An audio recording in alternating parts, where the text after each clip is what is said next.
Can explain why silver fell from $21 to $9 in 2008. At the same time, gold fell from 1,000 to 700. And even within the precious metals community, you'll often hear that that was panic selling and liquidation, similar to what we heard these last couple months throughout, especially in March when gold and silver dropped. I would dispute that, and I'll show you why. The land of Arcadia. Hello there, my friends. Chris Marcus here with you for Arcadia Economics. And tonight, a video that I'm personally quite excited about. I've been wanting to get this one done for months, particularly because, especially with what's happening now in not only the stock market, but especially the gold and silver markets, a lot of confusion out there. And if I get it right here, I think this will explain at least one missing piece that I don't think many people are aware of, or at least in this context. But through the process of the book that I just released, The Big Silver Short, it was interesting through that research, connecting a few different pieces, and which leads to tonight's silver manipulation smoking gun. We're going to explain why silver fell from $21 to $9 in 2008. At the same time, gold fell from 1,000 to 700. And even within the precious metals community, you'll often hear that that was panic selling and liquidation, similar to what we heard these last couple months throughout, especially in March when gold and silver dropped. I would dispute that, and I'll show you why. So to dig in here, this was actually an article I posted last July 24th. Actually serves as the final chapter of The Big Silver Short, which came about just through the process of editing the transcripts and thinking about what some of the different people said. Was fortunate to have a lot of data points to connect, especially with what Bart Chilton shared in his interview, which, wow, it's still stunning thinking about some of the things that he said there, which we'll dig into. But the main premise here again is that you saw silver fall from $21 to $9, but this wasn't just in the middle of nowhere. This was right after Bear Stearns failed. The Fed was cutting interest rates at record clips. This was through the failure of Lehman Brothers. So really at the time when you would expect silver would be most highly valued. And as you'll see, people were buying physical silver. And I mean, it was just incredible when I started noticing this. So what I'd like to begin with here is a clip from the Bart Chilton interview where he talks about the JP Morgan Bear Stearns deal, and let's take it from there. Well, there's some stuff that's out there in the public that I'm not sure everybody, put together. Most people did. I would never, for example, and I won't now, say that, there was a bank, and name it, that held, close to 40% of the silver market at one point. But the news reports, people surmise it's JP Morgan Chase, and the news reports in the public record showed that when Bear Stearns collapsed, that their silver positions got transferred over to JP Morgan. Sorry, I can't make it through this clip without giggling a little bit. I love how he says, well, I never say a bank and name it, and then basically says JP Morgan Chase. But anyway, we will continue on. And we, the CFTC, had to approve those positions because those positions, the Lehman positions, the Bear Stearns positions, the Bear Stearns positions, when they came over, combined with JP's positions, were so large that they violated the position limits on which one trader could hold. So the CFTC had to approve that JP could take on the Bear silver positions. So people want to do the math, they can do the math on who had the largest silver. But there was an exception there that we made, and that's in the public record. What's not really looked at too much is that we made that allowance for a time certain, and I forget exactly how long it was, but it was not years. It was, months. Maybe it was 3 months or 6 months, or maybe it was 9 months. I think it was probably 6, but I don't recall. And that allowance was for them to be able to get out of those positions. And after this time was coming to an end, the runway which we had given for them to get out of the positions in excess of position limits, they were nowhere close to getting out of them. Matter of fact, at one point, they'd bought even more. So that's the key part there that took me a couple edits and listens through, but he mentions that they took over the position, combined was so large, it was over the limit, said you have to make it smaller. And while he was not sure whether it was 3, 6, or 9 months, they came back and they had made it even larger. And when I started looking at a few things, there was one night where this just hit me. So here's what really caught my eye, because it's between March 14th and March 16th. That's the weekend when Bear Stearns gets taken over by JP Morgan. On Friday, March 14th, it was clear by then Bear was in trouble. The headlines were that the New York Fed might be considering a bailout. However, negotiations collapsed, and on the 16th, Bear was acquired by JP Morgan. On one side note, look up the definition of the Ides of March sometime, and then see see the definition of that, what the date is, and then also look at the Fed's Sunday night announcement in 2020. Check out the date on that one. And you can have a little fun with that. But to stick to the script here, so basically March 14th to March 16th is when the deal is done. Now, on March 14th, silver's at $20.72 an ounce. By the 17th, it's down 50 cents to 2021. On the 19th to 1840, and on the 20th, it's already down $4 to 1680. So you can see that this wasn't near the time of JP Morgan taking over Bear Stearns' position. That combined was over the limit that then they were told to reduce and then made larger.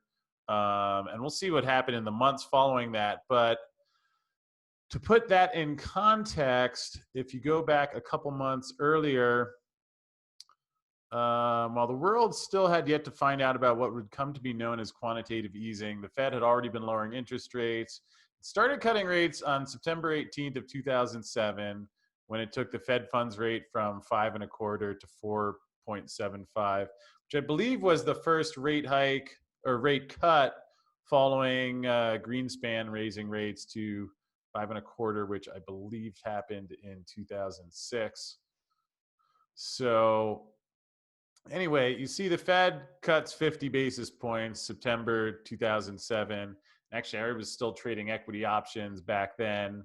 And I remember subprime starting even in February of 2007, just because I had Countrywide, and I remember they were experiencing trouble. But this was happening even the year before Lehman, which was a year later in 2008. And you can see that the Fed funds rate gets cut 50 basis points. Interestingly, because between September of 2007 and March of 2008, when Bear Stearns, the Fed had further lowered rates to 3%, which means that in the 6 months prior to the collapse of Bear Stearns, this wasn't just out of left field. So in the 6 months leading up to that, the Fed had cut 225 basis points, which, to put that in perspective, in the 11 years following that deal up until 2019, in that entire time, they only raised interest rates 225 basis points. So simply put, they were cutting rates.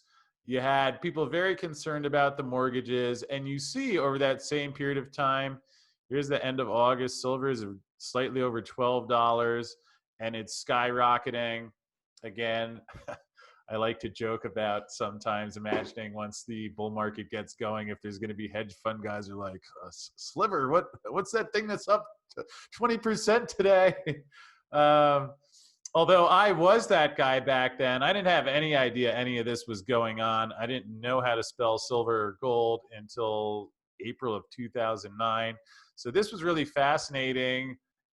Fortunately, as you'll see shortly, we get some commentary from someone who was awake back then, and talks about how you can imagine, for the obvious reasons, where I would say anyone watching this video, especially if you're out there buying silver, usually it's you're worried about systemic risk or money printing.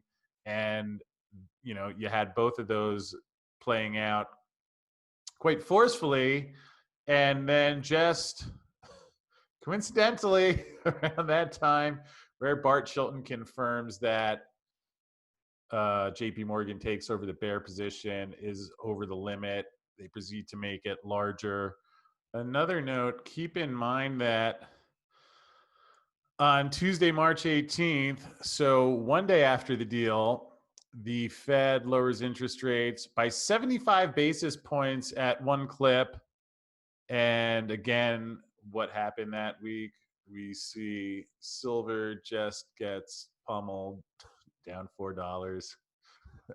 CFTC investigation doesn't see anything there.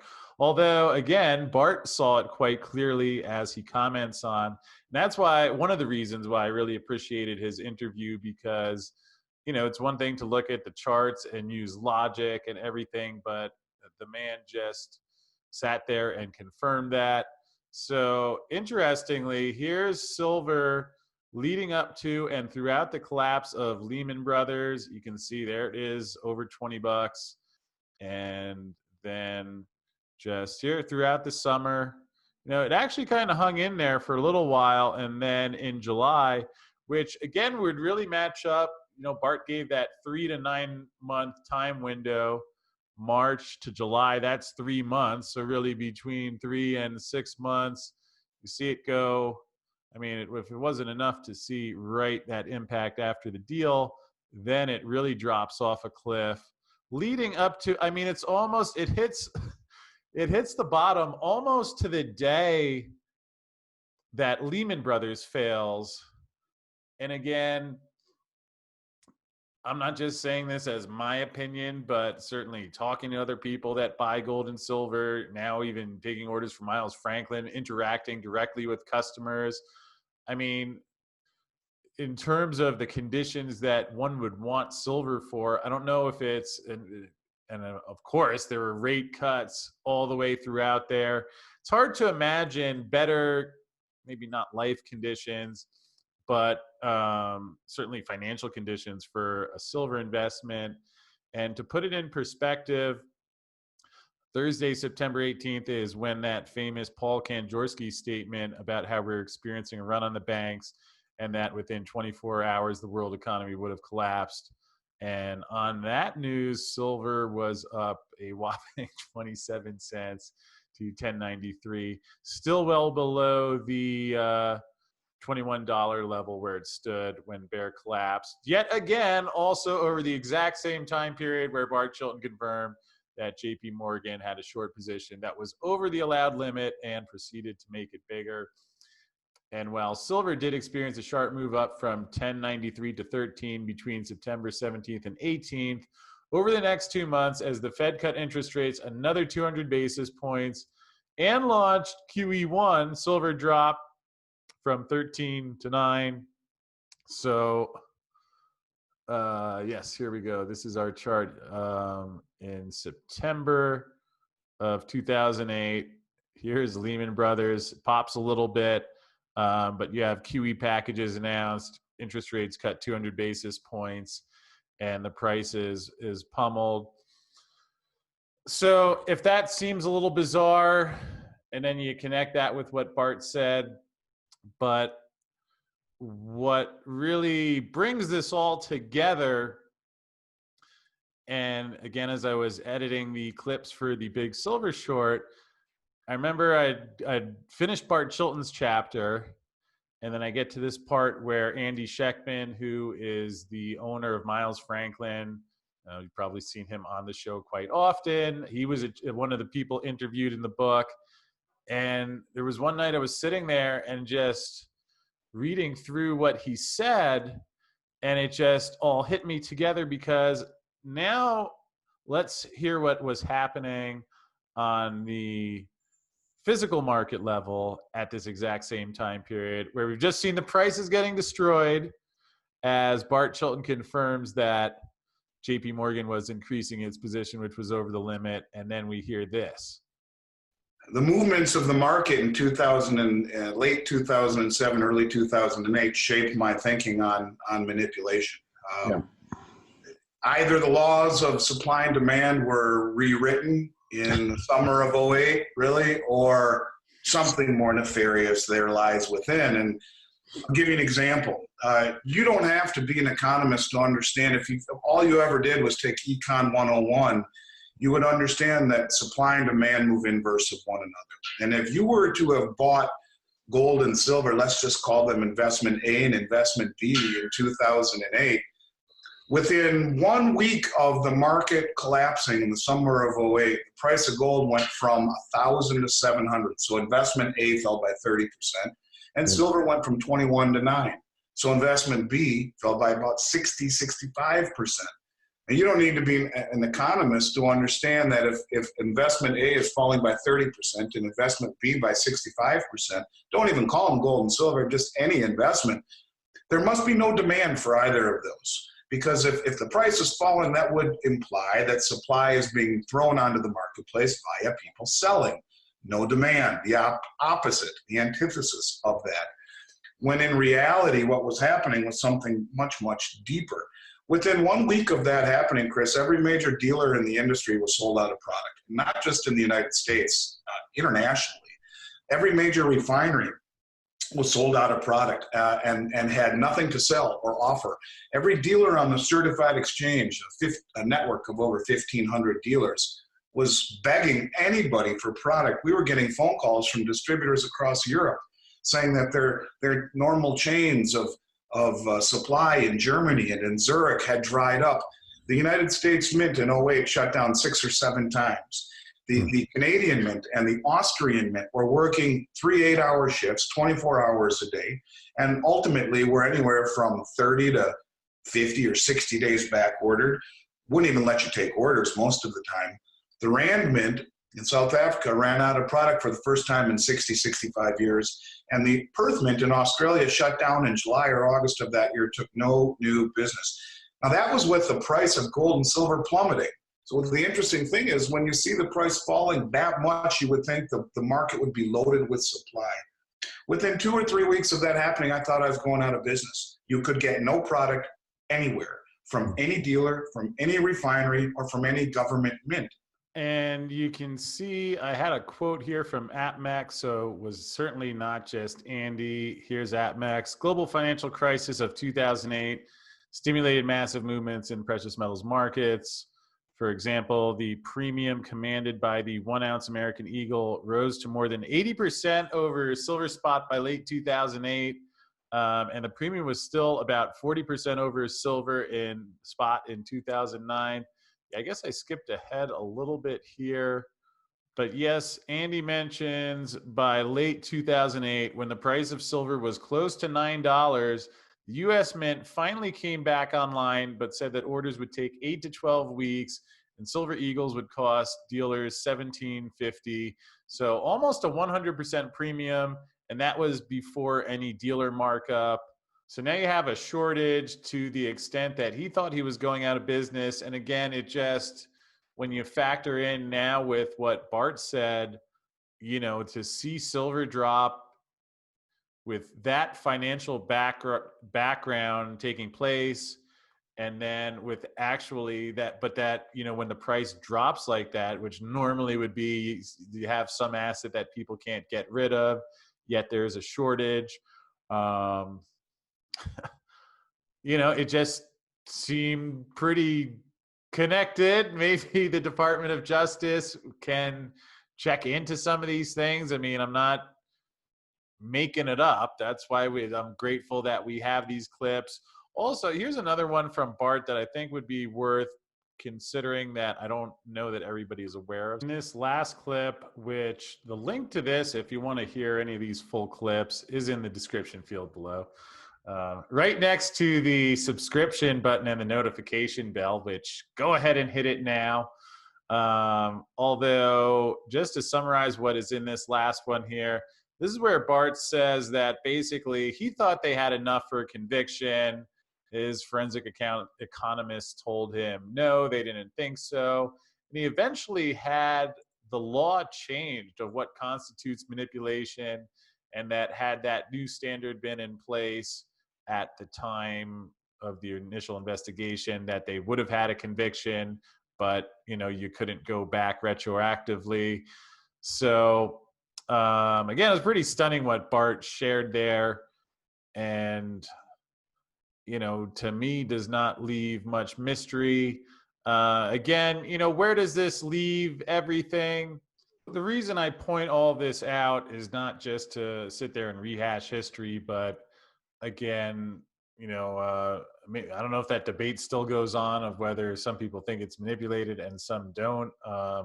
It seemed certainly, in some ways, when I set out to write the book, it was just after years of studying this, I was wondering maybe I'm missing something. Maybe it can, through interviewing and discussing and doing an investigation of a sense into this topic, I would see if I was missing something. And I came back more convinced than ever that essentially you have a situation where when things like that happen and paper is used to suppress the price, leads to what David Morgan talks about here, where I asked him for each ounce of silver, how many paper claims? He said 500, although it's likely even bigger when derivatives are added in.